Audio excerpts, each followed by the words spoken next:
कपड़े धोने वाली बहू। शादी के पहले से ही विभा को कपड़े धोने का बड़ा शौक था। कभी नल के नीचे तो कभी तालाब के पास। अरे मेरी नीली वाली लुंगी नहीं दिख रही है। विभा की अम्मा, कहाँ रखी है लुंगी? अरे वो तो विभा ने परसों ही धोकर रखी थी आपकी अलमारी में, देखो वहीं होगी। वो ना मैंने आज धो दी, मुझे लगा कि गंदी हो गई होगी। अरे कैसे गंदी हो गई थी? उसे तो मैंने पहना भी नहीं। हे भगवान, इस लड़की के कपड़े धोने की आदत से परेशान हो गया हूँ मैं। जितना तो घर में राशन नहीं आता, उससे कहीं ज्यादा डिटर्जेंट पाउडर का खर्चा है। इसकी शादी करवा दो, शादी जाए अपने घर में ही करे काम, फिर चाहे घर के कपड़े धोने हो या पूरे गांव के। हाँ ठीक बोल रही हूँ, देखता हूँ मैं कोई लड़का। वो दिन भी आ जाता है जब विभा को देखने लड़के वाले आ जाते हैं। लड़की मुझे अच्छी लगी। होने वाली सास कहती है, बेटी अगर कुछ पूछना है तो पूछ लो। वैसे तो हमारी लड़की बहुत ही शर्मीली है, जो बोल दो वो मान लेती है, इसे क्या पूछना होगा। अरे कैसी बात कर रही हो माँ, मुझे इन लोगों के घर रहना है, सवाल तो कई है। हाँ हाँ बेटा, पूछ लो ना, क्या पूछना है। आप लोगों के घर कपड़े कौन धोता है? सास का मुंह बन जाता है। देखो, अगर तुम ये कहना चाहती हो कि तुम्हें कपड़े धोने नहीं आते तो सुन लो, कपड़े मैं ही धोती हूँ, लेकिन तुम्हारे आ जाने के बाद मैं रुमाल तक नहीं धोऊंगी। अरे चुप रहना भाग्यवान, बहू बेचारी घर आई नहीं, उसे डराना शुरू कर दिया। वो क्या है ना बिटिया, अभी तक तो ये कल्लू की माँ ही धोती थी, लेकिन अब तुम्हारे पापा तो दहेज में वॉशिंग मशीन देंगे ही। तभी विभा की माँ बोल पड़ती है, सवाल भी पूछा तो क्या। वैसे भाई साहब, मशीन की तो फिर भी कपड़े धोने की कैपेसिटी होती है। मतलब जो बिटिया दे रहे हैं ना विभा, इसे कपड़े धोने का बहुत शौक है। ये आप लोगों के क्या, आस पड़ोस गांव मोहल्ले सबके कपड़े धो दे और उफ तक ना करे। बाहर देखा नहीं आपने कितने कपड़े सूख रहे हैं? सब हमारी बिटिया ने ही तो धोए हैं। बस भी करो ना माँ, शर्म आ रही इतनी तारीफ सुनकर। और तो और एक दाग निकाल कर दिखाओ तो मान जाऊं। हाँ अच्छा, माफ करना बेटा, मैंने गलत समझा। हमें तो रिश्ता बहुत पसंद है। और ऐसे जुड़ जाता है रिश्ता कपड़े धोने का शौक रखने वाली विभा का। उसकी शादी हो जाती है कोयला फैक्ट्री में काम करने वाले कल्लू के साथ। शादी के बाद अचानक विभा चिल्लाती हुई सास के पास आती है। सासू माँ, अरे सासू माँ कहाँ है आप? ये तो धोखा है, धोखा दिया आप लोगों ने मुझे। इसे ससुर के चक्कर के बारे में पता चल गया। अरे तो उसमें तुझे क्यों धोखा मिला है? अरे नल में पानी नहीं आता, कपड़े कैसे कब धुलेंगे? अच्छा, तू पानी नहीं आ रहा उसकी बात कर रही है। तो आपने क्या सोचा? कुछ नहीं। अच्छा, तेरी माँ ने कहा था कि कपड़े धोने का शौक है तुझे, याद आया मुझे। शौक बोलकर कपड़े धोने वाले मेरे जुनून को कम ना आके सासू माँ, कपड़ा धोना मेरा गुरूर है। तभी पति भी वहाँ आ जाता है। अभी मैंने इसे सनी देओल की फिल्म दिखाई है, उसी के डायलॉग मार रही है माँ। अच्छा सुन, साफ बता रही हूँ, पानी सुबह 4 से 6 और शाम को 10 से 12 आता है, समझी? विभा टाइमिंग सुनकर हैरान हो जाती है। ये क्या भूतों का मोहल्ला है? सुबह 4 बजे उठकर कौन कपड़े धोता है? 4 बजे टंकी में पानी जाता है, फिर सारा दिन धोना ना, किसने मना किया? अरे कैसी बात कर रही हैं? 200 लीटर की टंकी में कितने कपड़े धो लूंगी मैं? सुबह ही उठ जाऊंगी मैं। अब क्या था, विभा सुबह 4 से लेकर रात के 12 बजे तक कपड़े ही धोती रहती। एक रोज सास पड़ोस से निकलकर कहीं जा रही होती है कि साथ वाली कहती है, हाँ कल्लू की माँ, जरा ये बताओ कि 2 साड़ी है, 2 ब्लाउज और एक पेटीकोट और एक नाड़े वाला लंबा कच्छा। हाँ तो? अरे तो क्या, कितना लोगी धुलाई ये बताओ। धोबन दिख रहे हैं हम क्या? हमारे पति सरकारी नौकरी से अभी रिटायर हुए हैं और बेटा सुपरवाइजर है कोयला फैक्ट्री में। धोबन समझ रखा है हमें। हाय रे कल्लू की अम्मा, माफ कर दो, वो तो मोहल्ले में यही सब बता रहे थे कि तुमने बहू को कपड़ा धुलवाने के काम में लगा दिया है। सास को पड़ोसन की बात सुनकर गुस्सा आ जाता है। वो घर पहुंचती है जहां घर के बाहर ही इतने सारे कपड़े सूख रहे होते हैं जितने कि किसी धोबन के घर पर। अरे ओ कल्लू की दुल्हन, बाहर निकल। माँ जी यहीं आ जाओ, बाथरूम में चादर धो रहे हैं हम। अरे अभी हम धोते हैं, तुमको बाहर निकलो। ये आस पड़ोस वाले बोल रहे हैं कि हम बहू से कपड़े धुलवा कर उसे कपड़ा धोने वाली बना दिए हैं। अरे छोड़ो ना माँ जी, किन लोगों की बातों में आती हो? आस पास के लोगों का तो काम ही होता है कि वो किसी तरह सास बहू को लड़ा दे। बहू सारे घर के कपड़े धोती है, ये क्या कम है? बोलिए। सास को भी लग जाता है कि वो बहू का ये सनकीपन नहीं छुड़वा सकती, इससे अच्छा है कि खुद ही चुप हो जाए।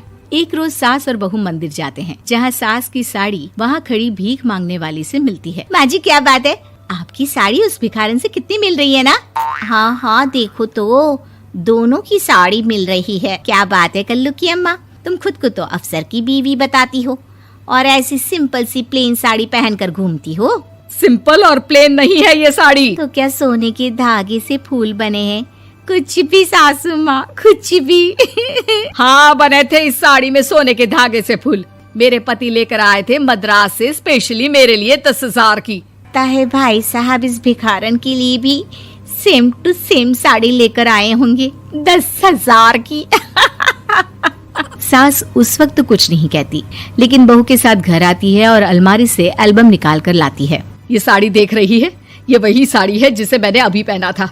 इस साड़ी में ये जो चमकदार फूल दिख रहे हैं ना, ये सोने के धागों से काढ़े गए हैं। लेकिन तू लोकल वॉशिंग मशीन ब्रश से घिस घिस कर सारे फूलों को निकाल कर साड़ी प्लेन कर दी। मुझे माफ कर दीजिए सासू माँ। और तो और, जब मैंने तुझे तेरी गलती के लिए कुछ नहीं कहा, लेकिन तूने तो सबके सामने मेरा मजाक ही बना दिया। क्यों? बहू को समझ में आ जाता है कि अब से उसका कपड़े धोना बंद।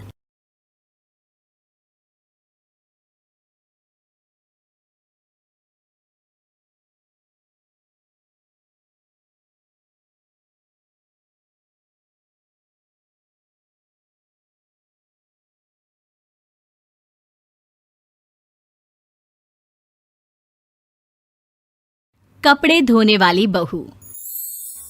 शादी के पहले से ही विभा को कपड़े धोने का बड़ा शौक था। कभी नल के नीचे तो कभी तालाब के पास। अरे मेरी नीली वाली लुंगी नहीं दिख रही है। विभा की अम्मा, कहाँ रखी है लुंगी? अरे वो तो विभा ने परसों ही धोकर रखी थी आपकी अलमारी में, देखो वहीं होगी। वो ना मैंने आज धो दी, मुझे लगा कि गंदी हो गई होगी। अरे कैसे गंदी हो गई थी? उसे तो मैंने पहना भी नहीं। हे भगवान, इस लड़की के कपड़े धोने की आदत से परेशान हो गया हूँ मैं। जितना तो घर में राशन नहीं आता, उससे कहीं ज्यादा डिटर्जेंट पाउडर का खर्चा है। इसकी शादी करवा दो, शादी जाए अपने घर में ही करे काम, फिर चाहे घर के कपड़े धोने हो या पूरे गांव के। हाँ ठीक बोल रही हूँ, देखता हूँ मैं कोई लड़का। वो दिन भी आ जाता है जब विभा को देखने लड़के वाले आ जाते हैं। लड़की मुझे अच्छी लगी। होने वाली सास कहती है, बेटी अगर कुछ पूछना है तो पूछ लो। वैसे तो हमारी लड़की बहुत ही शर्मीली है, जो बोल दो वो मान लेती है, इसे क्या पूछना होगा। अरे कैसी बात कर रही हो माँ, मुझे इन लोगों के घर रहना है, सवाल तो कई है। हाँ हाँ बेटा पूछ लो ना, क्या पूछना है। आप लोगों के घर कपड़े कौन धोता है? सास का मुंह बन जाता है। देखो, अगर तुम ये कहना चाहती हो कि तुम्हें कपड़े धोने नहीं आते तो सुन लो, कपड़े मैं ही धोती हूँ, लेकिन तुम्हारे आ जाने के बाद मैं रुमाल तक नहीं धोऊंगी। अरे चुप रहना भाग्यवान, बहू बेचारी घर आई नहीं, उसे डराना शुरू कर दिया। वो क्या है ना बिटिया, अभी तक तो ये कल्लू की माँ ही धोती थी, लेकिन अब तुम्हारे पापा तो दहेज में वॉशिंग मशीन देंगे ही। तभी विभा की माँ बोल पड़ती है, सवाल भी पूछा तो क्या, वैसे भाई साहब मशीन की तो फिर भी कपड़े धोने की कैपेसिटी होती है। मतलब जो बिटिया दे रहे हैं ना विभा, इसे कपड़े धोने का बहुत शौक है। ये आप लोगों के क्या, आस पड़ोस गांव मोहल्ले सबके कपड़े धो दे और उफ तक ना करे। बाहर देखा नहीं आपने कितने कपड़े सूख रहे हैं, सब हमारी बिटिया ने ही तो धोए हैं। बस भी करो ना माँ, शर्म आ रही इतनी तारीफ सुनकर। और तो और एक दाग निकाल कर दिखाओ तो मान जाओ। हाँ। अच्छा अच्छा, माफ करना बेटा, मैंने गलत समझा, हमें तो रिश्ता बहुत पसंद है। और ऐसे जुड़ जाता है रिश्ता कपड़े धोने का शौक रखने वाली विभा का। उसकी शादी हो जाती है कोयला फैक्ट्री में काम करने वाले कल्लू के साथ। शादी के बाद अचानक विभा चिल्लाती हुई सास के पास आती है, सासू माँ, अरे सासू माँ कहाँ है आप? ये तो धोखा है, धोखा दिया आप लोगों ने मुझे। इसे ससुर के चक्कर के बारे में पता चल गया। अरे तो उसमें तुझे क्यों धोखा मिला है? अरे नल में पानी नहीं आता, कपड़े कैसे कब धुलेंगे? अच्छा अच्छा, तू पानी नहीं आ रहा उसकी बात कर रही है? तो आपने क्या सोचा? कुछ नहीं। अच्छा, तेरी माँ ने कहा था कि कपड़े धोने का शौक है तुझे, याद आया मुझे। शौक शौक बोलकर कपड़े धोने वाले मेरे जुनून को कम ना आके सासू माँ, कपड़ा धोना मेरा गुरूर है। तभी पति भी वहाँ आ जाता है। अभी अभी मैंने इसे सनी देओल की फिल्म दिखाई है, उसी के डायलॉग मार रही है माँ। अच्छा सुन, साफ साफ बता रही हूँ, पानी सुबह 4 से 6 और शाम को 10 से 12 आता है, समझी? विभा टाइमिंग सुनकर हैरान हो जाती है। ये क्या भूतों का मोहल्ला है? सुबह 4 बजे उठकर कौन कपड़े धोता है? 4 बजे टंकी में पानी जाता है, फिर सारा दिन धोना ना, किसने मना किया?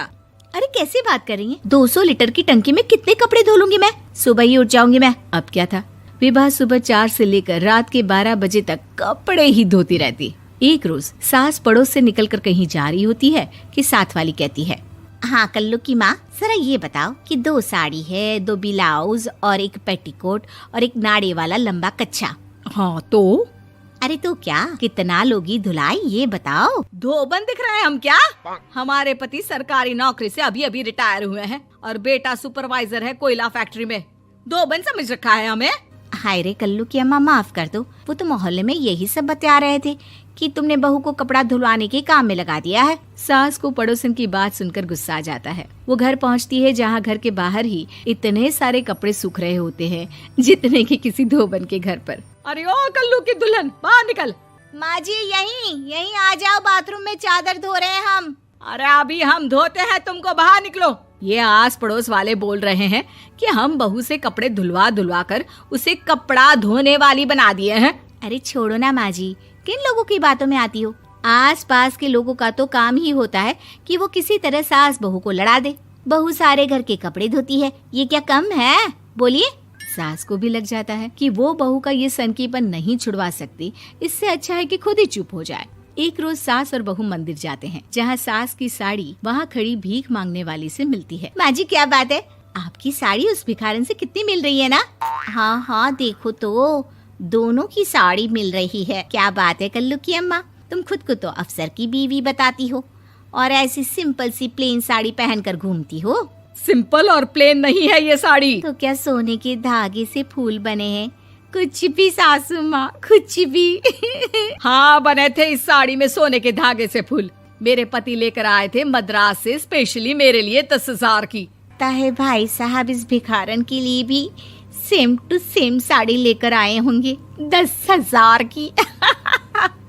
सास उस वक्त तो कुछ नहीं कहती, लेकिन बहू के साथ घर आती है और अलमारी से एल्बम निकाल कर लाती है। ये साड़ी देख रही है, ये वही साड़ी है जिसे मैंने अभी पहना था। इस साड़ी में ये जो चमकदार फूल दिख रहे हैं ना, ये सोने के धागों से काटे गए हैं। लेकिन तू लोकल वॉशिंग मशीन ब्रश से घिस घिस कर सारे फूलों को निकाल कर साड़ी प्लेन कर दी। मुझे माफ कर दीजिए सासू माँ। और तो और, जब मैंने तुझे तेरी गलती के लिए कुछ नहीं कहा, लेकिन तूने तो सबके सामने मेरा मजाक ही बना दिया। क्यों? बहू को समझ में आ जाता है कि अब से उसका कपड़े धोना बंद।